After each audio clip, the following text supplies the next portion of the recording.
Doctor Mohammad Yunus, সময় খারাপ হলে সাদা কাপড় থেকেও রং ওঠে, একটা কথা আছে না? তো ডক্টর মোহাম্মদ ইউনূসকে নিয়ে আপনার সরকার পতনের আগে একটা পারসেপশন ছিল। তো সরকার পতনের পর ডক্টর মোহাম্মদ ইউনূসকে নিয়ে ভিন্ন একটা পারসেপশন আমরা দেখেছি। রাষ্ট্রের সর্বোচ্চ প্রধান দায়িত্ব তিনি পালন করেছেন এবং কি হিউজ পরিমাণ তিনি সুযোগ সুবিধা নিয়েছেন, যেগুলো নিয়ে এখন আলোচনা শুরু হচ্ছে। তো ডক্টর মোহাম্মদ ইউনূস কি এই মুহূর্তে চাইলে বাংলাদেশ ছেড়ে বিদেশে চলে যেতে পারবে?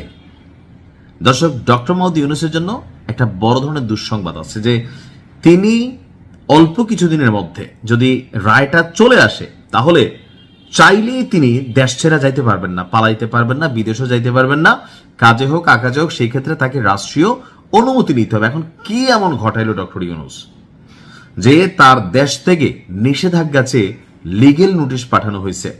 তো শুধুমাত্র কি ডক্টর ইউনূস না, এই যে অন্তর্বর্তী সরকারের সকল উপদেষ্টা, অনেকের বিরুদ্ধে অনেক অভিযোগ আছে।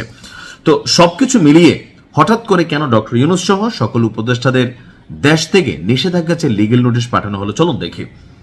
হামের টিকাকে রাষ্ট্রীয় ব্যবস্থার বাইরে বেসরকারি খাতে হস্তান্তরের অভিযোগ তুলে ডক্টর ইউনূস সহ সকল উপদেষ্টার দেশ থেকে নিষেধাজ্ঞা দিতে সরকারের সংশ্লিষ্ট কর্তৃপক্ষকে লিগেল নোটিশ পাঠানো হয়েছে। আর এই নোটিশটি পাঠিয়েছেন সুপ্রিম কোর্টের আইনজীবী এম আশরাফুল ইসলাম। নোটিশে বলা হয়েছে, হামের টিকাদান কার্যক্রমকে রাষ্ট্রীয় ব্যবস্থার পরিবর্তে বেসরকারি খাতে দিয়েছে ডক্টর ইউনূস এবং তার উপদেষ্টাদের বিরুদ্ধে অভিযোগ। তো এটার জন্য তাদের বিরুদ্ধে ব্যবস্থা নেওয়া প্রয়োজন।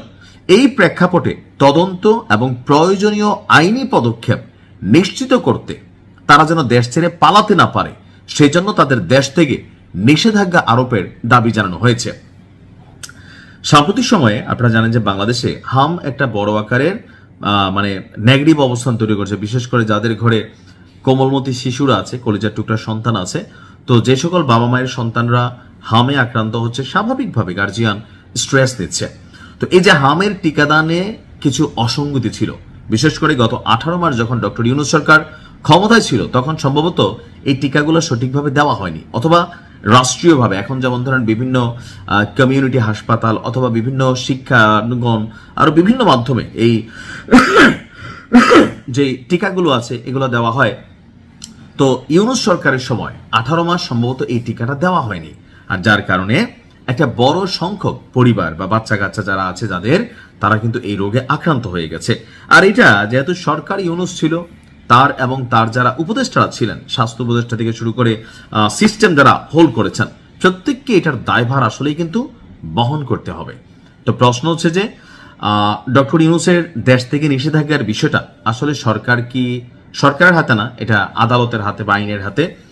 এরকম কোনো সিদ্ধান্ত কি আসবে? আমি আগেই বলে দিচ্ছি, আসবে না। কেন আসবে না এটা আপনারা নিজেরা বুঝা নিন, কারণ সব কথা আসলে বলতে হয় না। তো যিনি এই কাজটা করছেন সাহসী মানুষ, তিনি জবাবদিহিতার আওতায় আনতে চাইছেন যে না, যে কোনো মানুষ যখন ক্ষমতা ছাড়বে বা ক্ষমতায় আছে তাকে জনগণের কাছে জবাবদিহি করতে হবে, রাষ্ট্রের কাছে জবাবদিহি করতে হবে। That's the point. তো ডক্টর ইউনূস সহ বাকি উপদেষ্টাদের জন্য কি সিদ্ধান্ত আসবে এটা দেখা যাক, নোটিশটাকে আদালত থেকে কিভাবে নেওয়া হয় বা তারা কিভাবে এটা রিপ্লাই করেন। ভালো থাকুন।